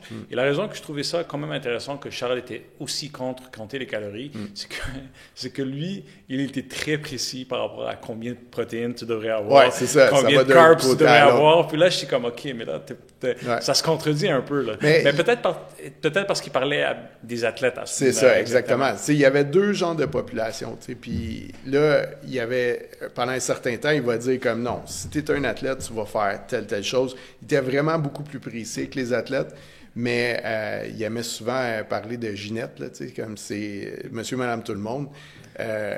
C'est exactement ça. Il aimait mieux avec eux autres dire comme vas-y comme ça, tu regardes, ton assiette devrait avoir l'air de ça, that's it. Commence pas à calculer les calories. C'est une perte de temps. Si tu manges un peu plus de protéines, on sait que le turnover de la protéine, c'est pas du gras. C'est sûr qu'en termes de calories, on va exagérer rendu à un certain point. Mais avant que tu exagères les calories d'une protéine, tu vas exagérer les calories des carbs avant. Fait que c'est vraiment, comme tu dis, contrôle de portion, puis avoir un visuel vraiment. Puis un des problèmes que ça fait, c'est que j'aime pas, c'est qu'on a perdu l'attachement, dans le fond, avec savoir quand est-ce qu'on devrait arrêter de manger. On s'est tout fait dire quand on était jeune, finis ton assiette. Non, ça n'aurait jamais dû être comme ça. Si tu as faim, tu manges, mais si tu n'as plus faim, tu arrêtes, mais là, on finit tout, puis même plus. Mais si, des fois, je leur dis, écoute, si y en a qui me disent, ouais, mais j'ai pas vraiment faim ou j'ai moins faim dernièrement, je prends ça, je garde ça comme un indice. Il y a quelque chose qui se passe au niveau hormonal, j'essaie de voir est-ce que ça dure longtemps, s'il y a d'autres choses. C'est des indices que ton système te donne. Fait que tu n'es pas obligé de manger ton 2000 calories parce que je t'ai dit de manger ton 2000 calories. C'est juste tu as une base, tourne alentour de ça, tout le temps. D'où l'importance, je pense que Charles, sur le fait qu'il a mis beaucoup d'emphase, j'ai lu beaucoup d'articles où il mentionnait le fait qu'il faut bien mastiquer quand tu manges. Il ne faut pas juste que tu avales ce que tu manges. Moi j'ai un problème avec ça. Ce que je veux dire, c'est qu'en tant que tel, une des raisons peut-être que le monde mange beaucoup, c'est qu'ils ne mastiquent juste pas leur bouffe, ils ne prennent pas leur temps. S'ils mastiquaient un peu plus, ben écoute, tu vas être rassasié beaucoup plus rapidement, puis tu vas pouvoir dire, OK, tu sais quoi, j'ai pas faim, j'ai fini, je mets mon plat de côté. Tu n'es pas obligé de le finir maintenant, tu peux le mettre dans le réfrigérateur et le manger comme un deuxième repas. Tu sais. Fait que, mais c'est impressionnant, puis tu serais surpris de savoir les petites habitudes, à quel point que ça va influencer. Puis celle-là, c'est incroyable. C'est incroyable. Mon garçon, lui, il lean. J'ai même pas fait son body fat, puis tu vois ses abdos, puis jamais j'ai dit sa diète ou il mange qu'est-ce qu'on mange chez nous, mais il mange à sa faim. Mais s'il y a quelqu'un qui mange tranquillement, il va rire, le mec qui entend ça, là, c'est lui. Okay? Des fois, on peut rester là, 15-20 minutes avec lui, juste parler, parce que moi et ma fille, on a fini. Lui, il est là, puis il continue de manger super tranquillement, mais ça montre que sa digestion est comme ça. Mais dans le fond, c'est nous autres qui mangent trop vite. On devrait manger tranquillement, puis le symptôme de l'arrêt de la faim, dans le fond, va arriver dans le bon temps. Au lieu de dire comme, OK, t'as trop mangé, puis là, ton système dit, OK, je suis full, mais ça fait un bout que tu l'es, sauf que t'as déjà trop mangé parce que t'as mangé rapidement. Ça fait une différence. Mais les problèmes IBS, tu sais, comme le côlon irritable, tout ce qui a rapport avec le gastro-intestinal, ça peut partir de ça. C'est quand on mange rapidement, on mastique pas assez. Souvent, si tu as de la misère à avaler, c'est parce que tu n'as pas assez mastiqué. Il faut que ça soit vraiment liquéfié. Puis ça commence dans la bouche, la digestion, anyways. 100%. Yeah. Quelque chose d'autre qu'il est connu pour, puis je ne te vois jamais parler de ça, fait que c'est pour ça que je voulais le mentionner. Il est connu pour parler beaucoup des suppléments, Charles. Surtout de l'oméga 3. Ouais. Et puis, c'est des doses extraordinaires. Là, mais je ne veux pas dire que c'est pas baqué. Selon lui, c'est baqué par la science. Puis j'imagine que lui, comparé à ses contemporains, il était beaucoup à l'avance par rapport à ça. Ouais. Et je dirais pas qu'il prenait des risques, sauf que lui se basait beaucoup plus sur du data. Puis il était comme, OK, je suis prêt à faire ça, à investir ce genre de... C'est ça. De mettre ce genre d'investissement sur ces suppléments-là parce que je sais que ça va donner des résultats avec mes athlètes.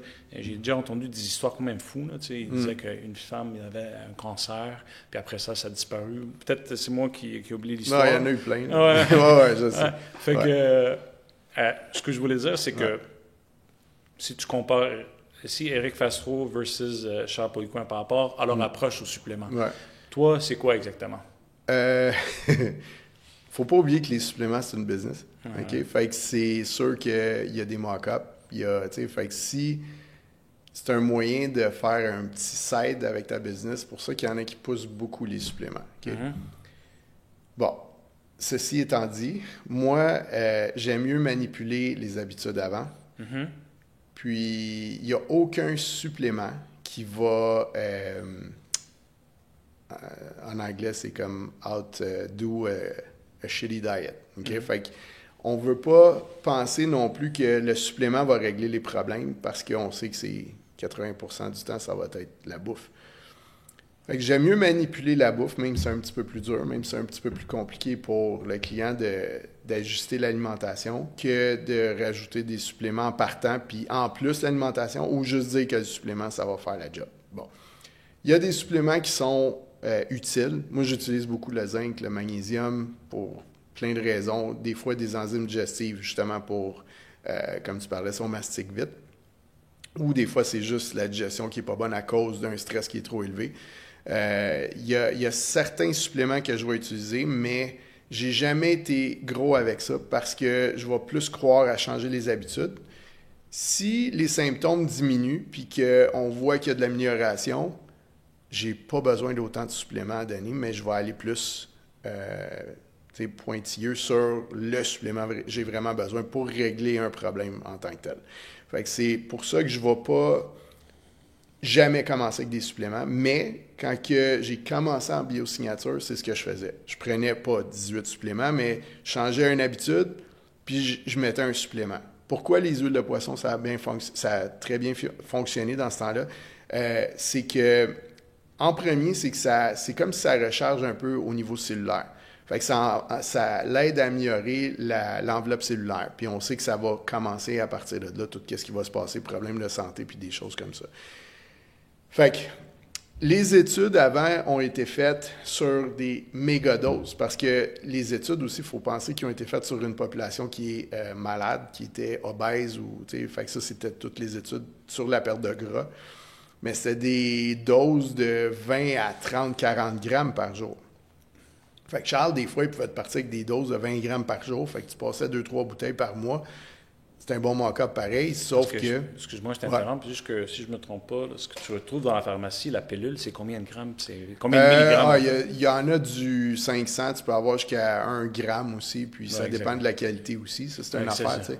J'achèterais jamais ça dans une pharmacie. Juste donner une comparaison. Quand tu as dit 40 grammes, puis 1 gramme, fait que ça veut dire que c'est 40 pilules. Oui, exactement. Fait qu'imagine combien il fallait que tu prennes de pilules. Ça, juste les huiles de poisson. Il y avait d'autres choses là-dedans. Mais c'est sûr que les doses qu'on prend là, mettons qu'on dit 2 capsules, il y en a qui capotent parce qu'on dit des fois 6 capsules par jour, qui est, si on est chanceux, 6 grammes, là, c'est rien. Là. Sauf que ça va aider. Ça fait à peu près une dizaine d'années, même un peu plus que ça, je dirais peut-être 15 ans que les oméga-3, eux autres, ont été quand même assez populaires. Fait que là, le niveau d'oméga-3 en général, il s'est amélioré. Okay? Pourquoi les oméga-3, c'est important dans ce temps-là? C'est qu'à partir des années 80, ça a shifté pas mal en termes de low fat. Okay? Mais là, c'était des grains, des céréales, ils ont promu ça au maximum. Ce que ça a fait, c'est que ça a monté les oméga-6 dans le plafond. Mais ça, c'est pro-inflammatoire. Fait que les oméga-3, c'est anti-inflammatoire, surtout l'aspect EPA, là, qui est l'EPA DHA qui est dans les huiles de poisson. Fait que si c'est anti-inflammatoire, c'est sûr que quelqu'un qui est en inflammation, qui a des problèmes de joints, d'articulation, les oméga-3 vont aider même juste à partir de là. Mais vu que les niveaux étaient supposés d'être de 1 à 1 sur 9 ou 1 sur 6, là, il était rendu à, dans ce temps-là, là, on parle de 15 ans, à peu près 1 sur 18, je pense, ou quelque chose comme ça, si je me souviens bien.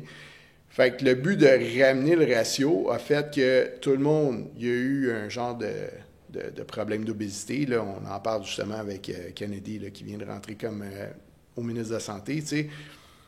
Faut que ça change. Là. Ça va pas mieux. Fait que c'est la diète, visiblement, qui est pas bonne, mais c'est toujours des grains, des céréales, parce que tout le monde a plus de cholestérol, qui n'est pas nécessairement mauvais, mais là, c'est un peu long pour le podcast, mais c'est vraiment une question de balance qu'on va aller chercher. Fait que c'est pour ça que dans ce temps-là, ça a vraiment bien fonctionné, mais ça a ramené un peu les ratios un peu mieux. Puis là, tout le monde s'en va un peu plus vers une diète, tu sais, comme ils commencent à voir que la protéine, c'est un peu plus important, surtout ceux qui s'entraînent. Ceux qui ne s'entraînent pas, ça va aider les os, ça va aider plein de choses. Ça a plein de bénéfices en partant, mais il faut penser que les huiles de poisson, c'est sûr que les grosses doses, je n'irai pas jusqu'à du 20 grammes, mais un minimum, ça peut juste aider en termes d'inflammation. Puis là, plus ça va, il y a des joints, on vieillit, on perd de la masse musculaire. Tu perds de la masse musculaire, c'est sûr, ça affecte tes joints, tes tendons. L'arthrite, des problèmes hormonaux comme la mauvaise testostérone, toutes ces choses-là, ça peut aider sur plein de choses parce que ça va au niveau cellulaire. Fait que c'est pour ça qu'il a été vraiment à 100% avec les huiles de poisson. Il a vu l'aspect de ça, puis ça a commencé un peu après la diète Oméga Zone, je ne sais pas si c'est de Zone Diet. Ça a commencé à partir de là. Charles a pogné ça aussi. On a vu toutes les études, puis là, après ça, ça a comme grossi en termes d'entraînement. C'est pour ça, il y a l'aspect business, mais santé, c'est pas mauvais. Mais sauf, je dirais plus, moi, ma façon que je marche, puis ça, j'y en avais parlé aussi, je vais plus commencer avec les suppléments, puis après ça, je vais plus aller pointiller sur qu'est-ce que j'ai besoin d'aller plus spécifique. Tu vas commencer avec le supplément ou l'alimentation, excuse. Puis je vais commencer plus avec l'alimentation, régler les problèmes que je peux voir, puis après, je vais embarquer certains suppléments que je doute qui ont besoin, mais qui vont aider à accélérer mes résultats. Okay. Pour résumer ce que tu as dit par rapport à l'oméga 3 spécifiquement, c'est que depuis depuis les années 80, il y a beaucoup d'emphase sur le fait de manger beaucoup moins de protéines, puis manger beaucoup plus des céréales, du pain, des pastas, etc. Low fat. Plus, exactement, low fat. S'éloigner du fat parce que c'est quelque chose de mauvais. Exact. En conséquence, il y a eu ce déséquilibre entre l'oméga 6 et l'oméga 3. Charles Poliquin est venu, où il a grandi où il est devenu entraîneur dans ce temps-là. Il a vu que la meilleure chose pour résoudre ça, c'est des hautes doses d'oméga 3 pour rapprocher ça. Mais, et ce que j'ai compris de ce que tu as dit, c'est que techniquement, ces hautes doses et même des petites doses ne sont pas nécessaires s'il n'y avait pas ce déficit. Non, exactement. C'est comme quelqu'un qui est quand même en santé, qui est en forme, si il me disait j'aimerais ça en prendre, correct, mais dose minimum, puis that's it. Mais ça ne s'arrête pas juste avec les suppléments. Il n'y a aucun supplément qui va aider ta diète si ta diète est à chier. C'est plate, mais c'est comme ça. OK. C'est intéressant parce qu'on a parlé de 3 choses. On dit qu'il n'y a aucun supplément qui aiderait ta diète. Sauf qu'il y a des choses, comme tu as mentionné avant le podcast, le vitamine D, par exemple. Ouais. Du monde, surtout basané comme moi, moi, je suis d'origine libanaise. C'est-à-dire que techniquement, je suis fait pour être beaucoup plus dans le soleil que toi. Exact. Exactement. Fait que oui, peut-être moi, mon corps a vraiment besoin de prendre ça. Sinon, moi, je vais voir une grosse différence. Ouais. Même si je mange super bien et j'ai pas de vitamine D dans ma diète, je vais avoir un problème. Ben oui, puis c'est parce que c'est justement l'aspect d'individualiser l'approche. On ne peut pas dire j'ai un plan pour tout le monde. Ça n'existe pas. Fait que si je commence au début avec quelqu'un, je pose des questions.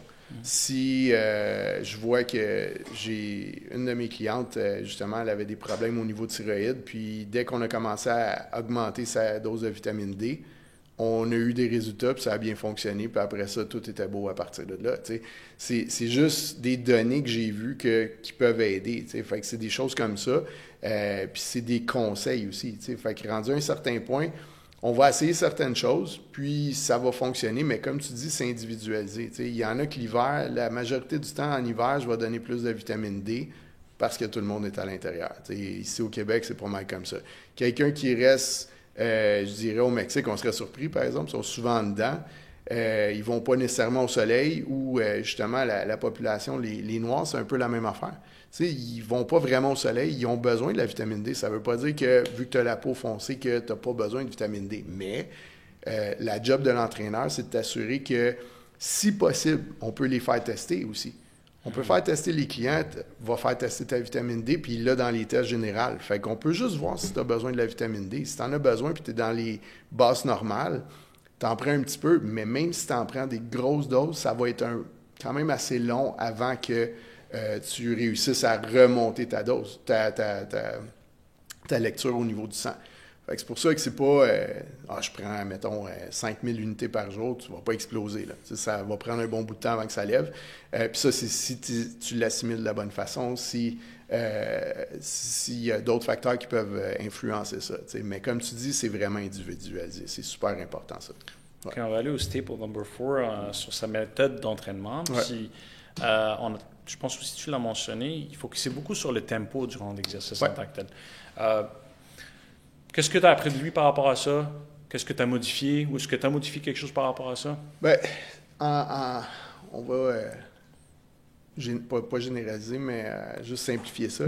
C'est que si j'ai une chose qui m'a influencé le plus dans mes entraînements à moi, c'est le tempo. Alors, si on regarde, on veut faire de l'hypertrophie, on veut faire de la force, le temps de travail, c'est une des choses les plus importantes parce qu'on sait qu'en hypertrophie, c'est au-dessus de 40 secondes, 60 secondes, même plus.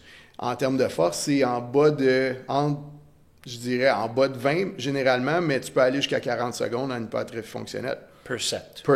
OK? Fait que ça veut dire une série peut durer entre 20 secondes, même 5 secondes, ou à 1 minute et demie si on fait des supersets, giant sets, des choses comme ça. Dépendamment de ton but et ton objectif. Exact. Donc, que ce soit l'hypertrophie ou la force. C'est ça. Puis, quand on regarde en termes de tempo, si je fais 5 répétitions super vite ou 5 répétitions qui prennent 10 secondes chaque, on s'entend qu'il y en a une qui va durer 10 secondes, il y en a une qui va durer 1 minute.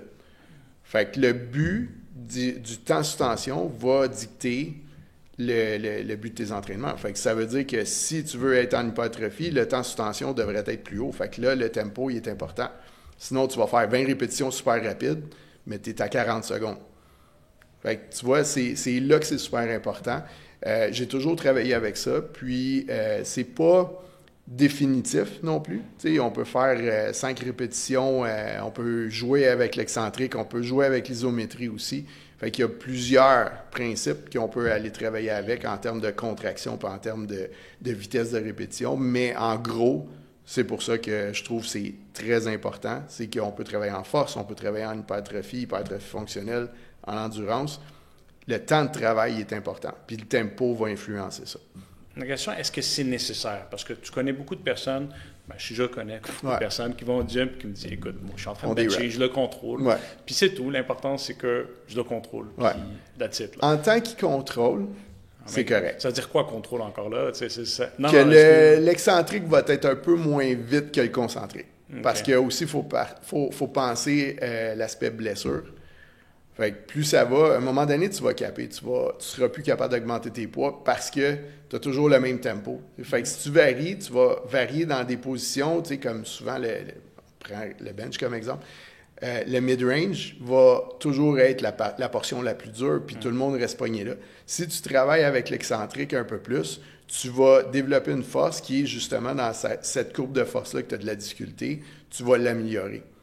Fait que c'est là de manipuler un peu l'isométrie, de travailler l'excentrique, travailler, mettons, un concentrique lent ou rapide qui va faire une différence dans tes entraînements. Fait que c'est de là la périodisation. Fait que tu peux faire, comme tu dis, des entraînements comme... Moi, ça va m'arriver aussi, comme laisse faire le tempo. Fais des reps, that's it, où je veux juste aller pesant, mais il y a des entraînements, je vais dire, OK, là, c'est slow tempo, ou un exemple, je prends c'est un outil, ça s'appelle des eccentric hooks. Je descends 10 secondes, mais j'ai une surcharge de poids. J'ai à peu près 50 livres de plus à la barre que je ne serais pas capable de lever. Tu le mets où? C'est comme des crochets, puis les poids sont accrochés après.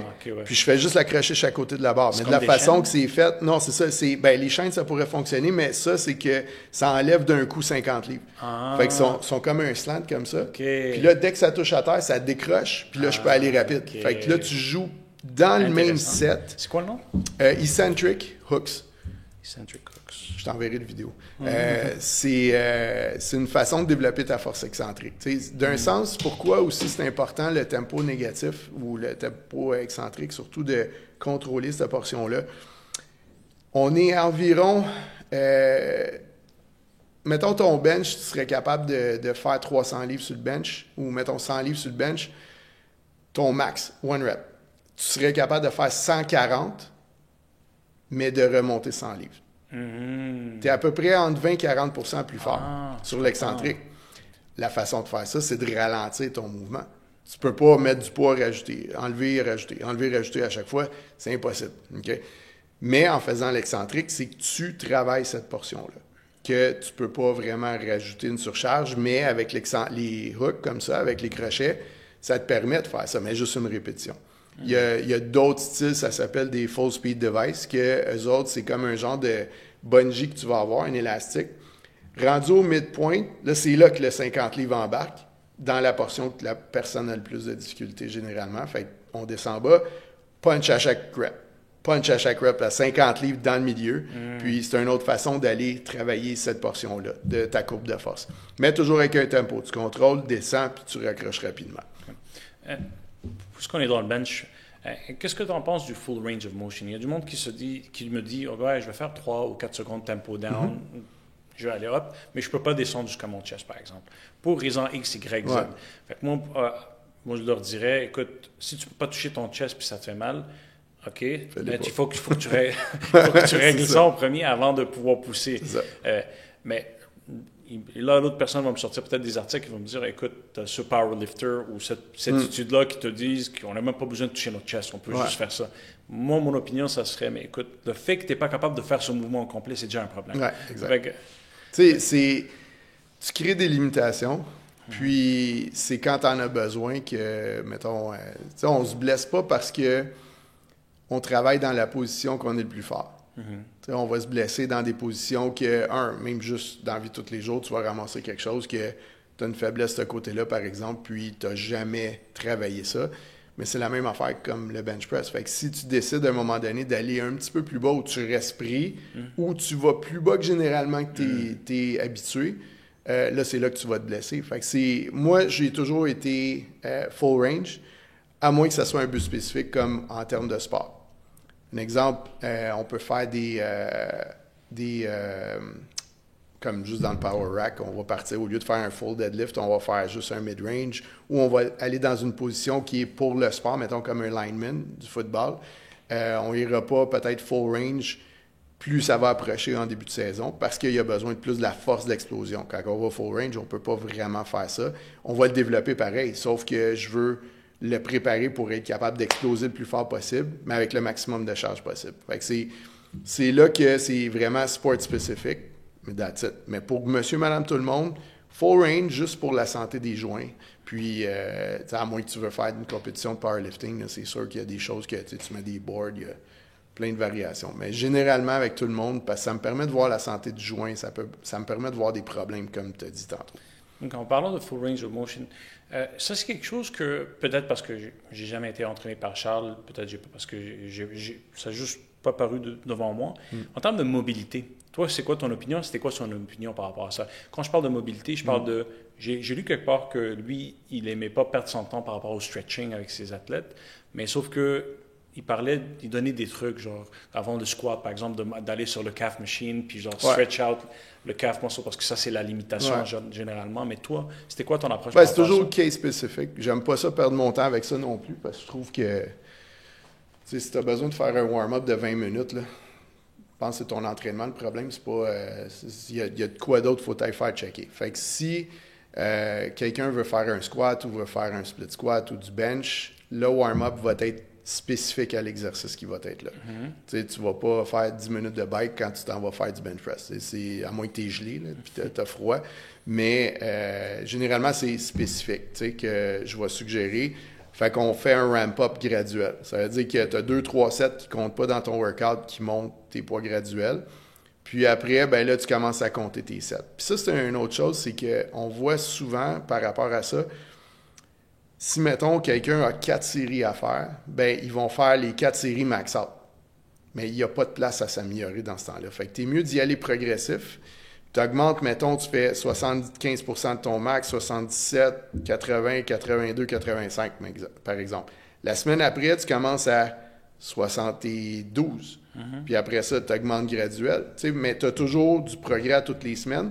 Puis à chaque fois, tu vas un petit peu plus pesant. Au lieu de dire que c'est 95%, 95%, 92% parce que tu as planté. Puis là, après ça, plus ça va avec les semaines, tu ne peux pas progresser, tu es pogné là. Fait que c'est là la périodisation, la programmation, c'est important. Mais c'est pourquoi que le terme mobilité puis ces choses-là, c'est un peu trop exagéré en termes de mouvement que tu as besoin de faire. Sauf que, comme tu as dit, si quelqu'un, on voit qu'il y a des limitations au niveau des mollets ou au niveau de certaines articulations, comme moi, des fois, au niveau des épaules, je vais faire juste des tractions ça s'appelle du flossing, pour aider justement à libérer en termes du nerf, justement dans l'épaule, le nerf brachial, qui va m'aider à avoir moins mal peut-être à l'épaule. Comme la personne du squat, c'est un peu le même principe. Si ses chevilles étaient le facteur limitatif dans son squat qui l'empêchait de descendre jusqu'en bas, on va stretcher le mollet, là, il va être capable de descendre sans avoir un risque de blessure ou il va trop se pencher par en avant parce que les mollets l'empêchent d'avoir sa pleine motion. T'sais. C'est un peu ces principes-là, mais ça devrait prendre 5 à 10 minutes. Gros max en termes de warm-up. Si c'est plus que 10 minutes, je trouve que c'est une perte de temps. OK. Donc, pour simplifier ce que tu as expliqué, dans le fond, c'est que moi, si j'entre au gym puis j'ai un bench session, puis je vais commencer avec mon bench, ça ne sert à rien de monter sur le treadmill pendant 15 minutes. Non. Puis après ça, je commence à faire des rotator cuffs. Puis le meilleur workout... Même si c'est contre-productif quand tu fais de la corde du rotateur avant. Ta fatigue avant. À moins que c'est vraiment un but précis, mais faire tes max-out sur le bench, mais tu fais des rotateurs avant, tu risques même d'aggraver le problème parce que tu la fatigues. Tu cours des problèmes après ça. Fait que techniquement, tu fais simplement, tu vas au bench et tu commences doucement mais sûrement, tu commences peut-être juste avec la barre. Yeah. Et après ça, tu ajoutes jusqu'au poids que tu disais recommencer. C'est ça. Puis toi, tu es avec l'approche qui n'est pas nécessairement d'aller à 85-90% directement. Pourquoi tu ne commences pas à 72, 75, Graduel. 85, 90? La semaine d'après, c'est 72. Exact. Tant que tu progresses à toutes les semaines, mettons, toi, ton but, c'est d'aller à 95%, mais tu as 4 semaines pour essayer d'aller battre ton record. Là. Puis c'est pas tous tes sets qui vont battre ton record. Fait que c'est important de faire ça. Puis une autre chose pour le warm-up, c'est si, mettons, tu fais 6 à 8 répétitions dans ton working set, là, ton set mère que tu veux travailler avec, tu vas pas te réchauffer avec des séries de 20. Tu te réchauffes avec du 6 à 8, mais ramp up tes poids graduels. Super important. Parce que tu ne sets pas le système nerveux de la bonne façon. Tu sais, si tu vas faire un 1 rep sur une max, tu n'iras pas faire 20 reps avant, sur le squat. Donc, si par exemple, moi, je vais faire 20 reps, ça c'est mon exercice, 20 reps sur le bench, tu warm up 6 à 8. Non, l'inverse, ça veut dire que si, mettons, toi, ton set, c'est 6 à 8, ça veut dire que fais pas un set de 20 répétitions avant. Ah, de warm-up. Tu vas pas le réchauffer à cause de ça. C'est juste tu ne sets pas neurologiquement de la bonne façon. Lui, il pense qu'il va aller faire de l'endurance. Ah, OK. Donc, c'est mieux de warm-up avec 8. Dans ton rep range. Alors, moi, ce que je ferais, par exemple, si je vais donner mon exemple, si je fais un rep range de 8, ce que je ferais, c'est que je commencerais avec la barre avec 8, et ensuite, je descendrais jusqu'à 4. Exact. Ensuite, 2, en plein 1, ça. Puis après ça, OK, et au poids que je vais commencer pour Absolument. que neurologiquement, je suis prêt à soulever ce poids-là. C'est Même ça. si je vais le faire 8 fois, au moins je l'ai poussé une fois puis je suis capable de le faire. Yeah, absolument. Tu sais, c'est comme un sprinter de 100 mètres. Là. Il ne va pas se réchauffer en faisant des 4 tours de piste. Là. Tu sais, il va faire des sauts, il va faire quelque chose qui va allumer le système nerveux. That's it. Mais il ne va pas le brûler. Tu sais. Fait que c'est un peu comme ça, il faut que tu le vois. On a parlé du warm-up ou de la mobilité. Qu'est-ce que tu en penses aussi du monde qui passe peut-être 30-45 minutes en train de stretch après le workout? Tu sais, un élastique, quand c'est sur le bord de péter, tu le vois qu'il y a des problèmes à un moment donné. Ouais. Là, tu le mets super tête. Puis là, il est déjà raide. Puis là, toi, tu te dis, je vais essayer de l'étirer encore plus. C'est ça qui se passe. Ton muscle, il est déjà congestionné. Tu as déjà travaillé. Tes joints ils ont été sous tension. Il y a des façons de faire le stretching après pour le relaxer, mais jamais à l'extrême. Puis ça, c'est extrêmement dangereux après. Surtout si tu es comme la pompe. Tu es bien pompé. Ça ajoute au dommage. Puis souvent, vu que le muscle est vraiment en tête, ça s'en va directement aux joints puis aux ligaments. Fait que les stretching après, si on pouvait en faire, ça serait des stretching de, mettons, on tient 30 secondes, mais vraiment léger. Là, quelque chose qui est vraiment pas balistique, rien de swing, rien d'intense, mais vraiment comme un exemple, tu travailles ton hamstring dans l'arrière de la cuisse, tu mets ta jambe droite, tu t'installes en position, puis tu restes là pendant un bon 30 secondes, 1 minute, mais juste pour le laisser relaxer. Mais pas le forcer. C'est comme du PNF, là, le Proprio Neuro Facilitation, c'est que ça, on fait des petites shots de mini-contraction pendant qu'on le fait. Fait que si, mettons, je veux étirer ma coiffe du rotateur, je vais le placer d'une certaine façon. Quelqu'un met une résistance, je vais le faire. Fait que là, je le contracte. Puis après ça, je relâche. En fait, de relâcher, je vais le relâcher plus loin. Ça, je dirais, c'est bon pour préparer le muscle à aller travailler plus fort après. Mais encore là, ça dépend du type d'entraînement. Ça ne serait pas donné à tout le monde. Mais après un entraînement, les stretching, on veut quelque chose qui est plus chill, relax. C'est pas rien d'intense, pas le forcer, parce que sinon, on risque plus de dommages que d'autres choses. Okay, ben alors, qu'est-ce que tu conseillerais? Est-ce que comme quelque chose comme du loaded stretching serait une option, par exemple? Je le mettrais comme dans l'entraînement. Oui, mais c'est ça que je veux dire. Par exemple, moi, j'ai des tight hamstrings. Ouais. Je ferais un Jefferson curl, par exemple. That's it. Par exemple, tu sais, à la fin de mon entraînement, après que je me suis brûlé avec tout mon workout, mais à la fin de mon workout, mon dernier exercice, ça serait un Jefferson curl pour bien stretch. Ouais, tu laisses aller, puis tu sais, c'est justement ça. C'est une mobilité que tu vas aller chercher, mais associée à un mouvement spécifique. Tu sais, ça, c'est très important, puis c'est bon qu'est-ce que tu as dit, là. C'est très bon. Ouais. OK.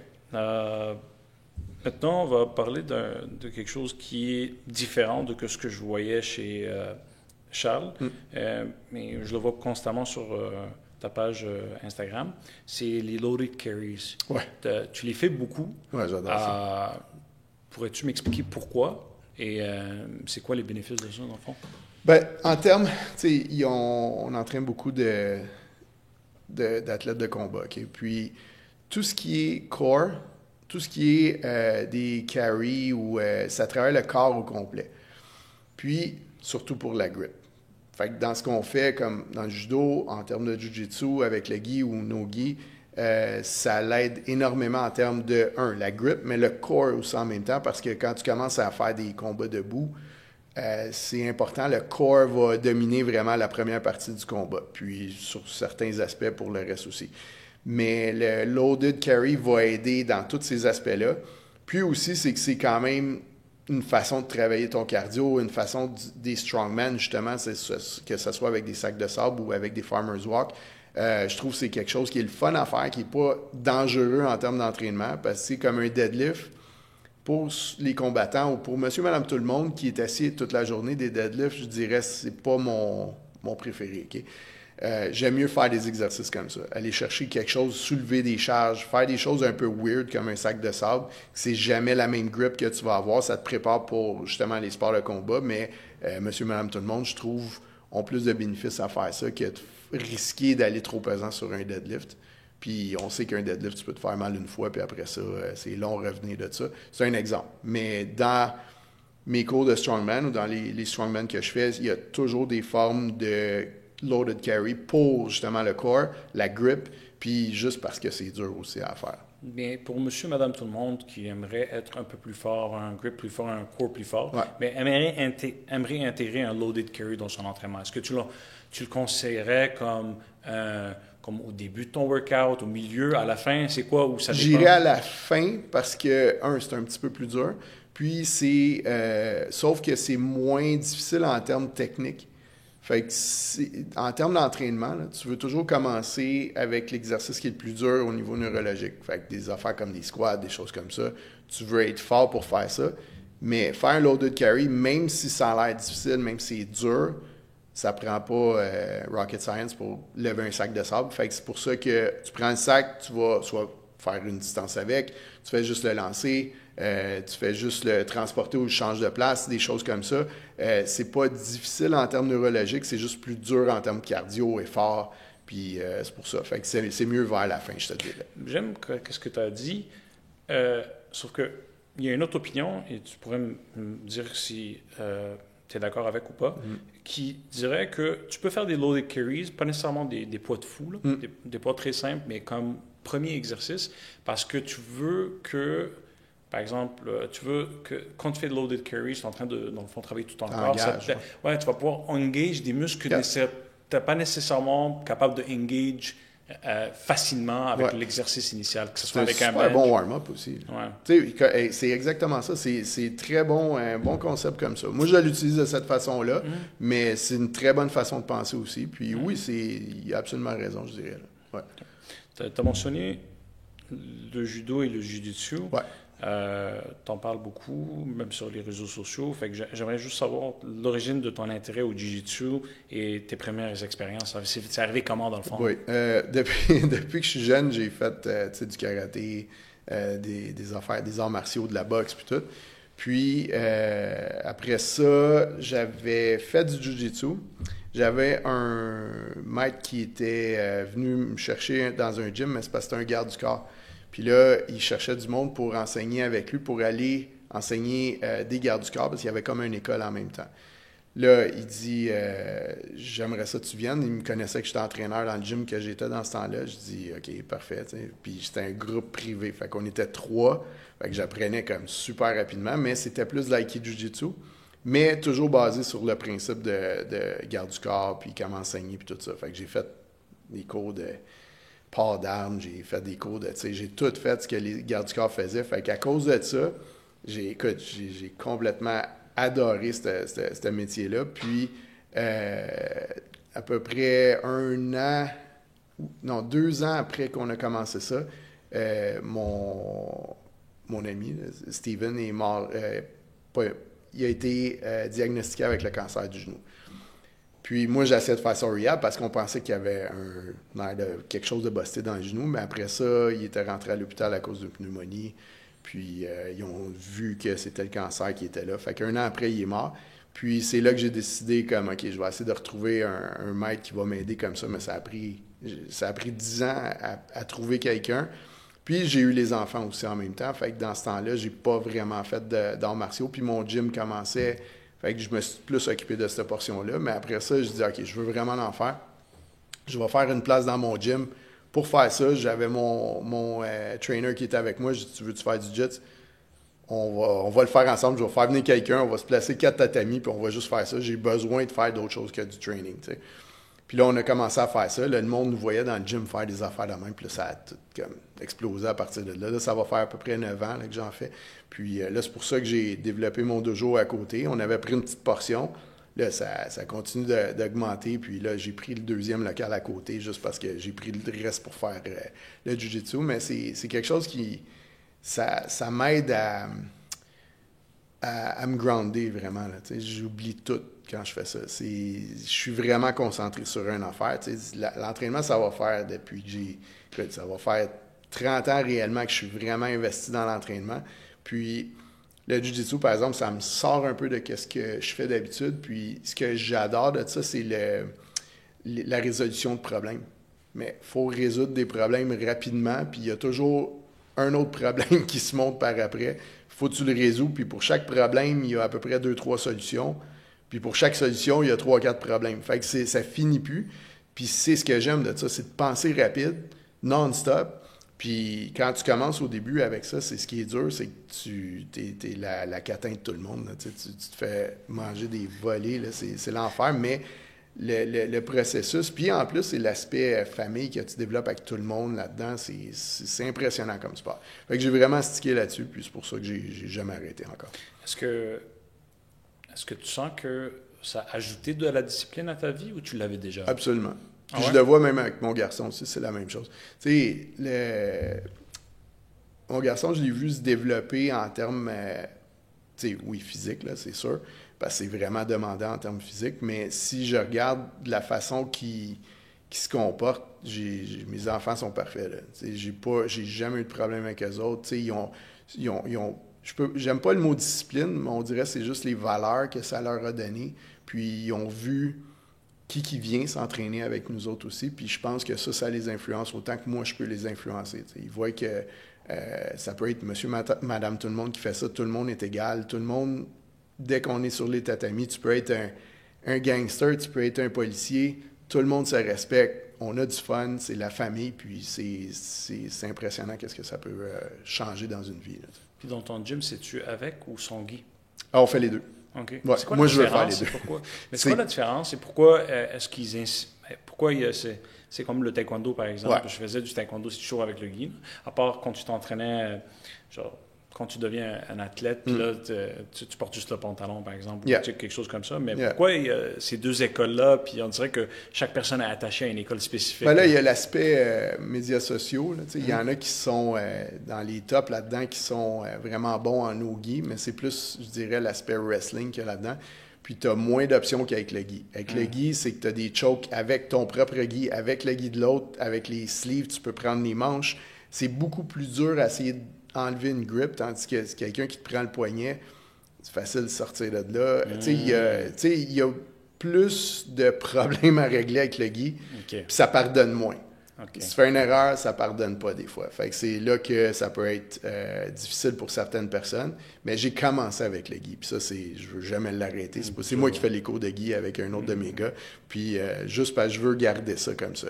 Mais no-gi, c'est qu'est-ce qui est le plus populaire parce que, c'est plus rapide, c'est plus athlétique aussi, fait que c'est une différence. Le gi, ça ralentit vraiment ta game parce que tout le monde se tient comme plus raide. Puis aussi, c'est quand on est des combats debout, ça ressemble un peu au judo. Fait qu'il faut tailler un peu les aspects, les leviers, toutes ces choses-là. Ça change de quand on fait le no-gi.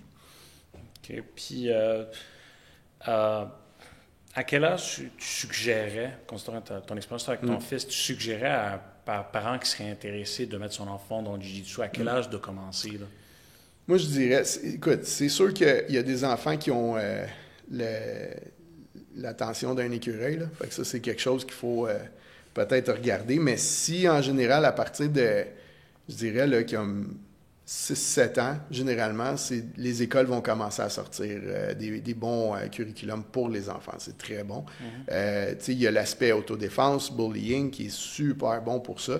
Puis c'est aussi l'aspect de la confiance de l'enfant en même temps. Puis il se fait des amis, mais il y a un gros point sur la confiance en soi là-dedans. Tu le vois quand il y en a qui sont... J'ai vu des enfants là, qui ont complètement changé juste à cause de ça, parce que veut pas, il y a du bullying, puis ça les a aidés à dealer avec. Puis on dirait c'est comment ils se comportent, comment ils se portent après à l'école. Ils se font moins écœurer. Il y a une grosse... Sans qu'il y ait d'intervention, sans qu'il y ait de violence inclus là-dedans, tu le vois que la façon qu'ils se portent, il y a une forme de respect qui se fait éventuellement, puis ils n'ont plus peur. C'est intéressant de voir la progression de comment ils peuvent changer. Est-ce que tu penses que c'est fair de dire que cette confiance ou que cet enfant acquis à cause du jiu-jitsu, c'est acquis dans n'importe quel art martial que quelqu'un je pense que oui. Maîtrise, dans le fond, que ce soit le taekwondo, le karaté, le judo, que ce soit le jiu-jitsu, même le MMA en tant que tel. Si tu mets ton enfant dans un environnement où, de un, il est obligé de discipliner, de deux, il est obligé de travailler fort parce qu'il voit que tout le monde est obligé de travailler fort.